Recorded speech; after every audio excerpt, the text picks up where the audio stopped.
बघा प्रसादजी, देवेंद्रजी, तुम्ही बघत असाल तर गडचिरोलीचा जो विकासचा त्यांनी ध्यास घेतलाय तसाच त्यांनी पूर्ण महाराष्ट्राचा ध्यास घेतलाय.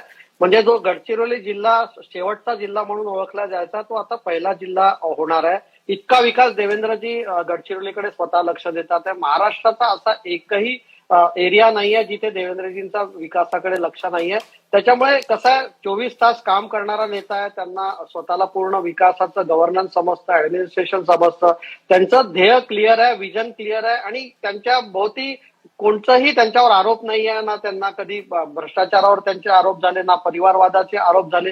तर मला असं वाटतं एक विजनरी लीडर जो असतो, एक महाराष्ट्रासाठी एक म्हणजे सौभाग्याची गोष्ट आहे की देवेंद्रजींसारखा नेता आज या परिस्थितीत आपल्याला लाभलेला आहे, जो प्रत्येक क्षेत्राचा विकास करतो. तुम्ही बघितलं असेल की आतापर्यंत जे काही राजकारणी महाराष्ट्रात आले, अपोजिट काँग्रेसचे असो किंवा उभाटाचे असो, त्यांना फक्त कोणत्या तरी एका रिजनचा विकास करायचा होता किंवा तिथे सगळे फंड्स डायव्हर्ट करायचे होते आणि ज्या मूळ समस्या होत्या त्यांनी त्याला कधीच हात नाही घातला. देवेंद्रजींचा असा हातखंड आहे की त्या ज्या मूळ समस्या आहेत त्याच्यापर्यंत ते खोलात जातात आणि त्याच्यावर निर्णय घेऊन ताबडतोब एक्झिक्युशन करतात. म्हणजे भूमिपूजन करून त्याच गोष्टीचं इनॉग्रेशन पण जी. करतात. तर मला असं वाटतं की देवेंद्रजी मुंबईत खूप जास्ती आता सध्या विकासाचं काम तर सुरूच आहे, ठीक पण जे आहे. महापालिकेच्या हद्दीत येतं त्या गोष्टींवर आता देवेंद्रजी विशेष कॉन्सन्ट्रेट करतील.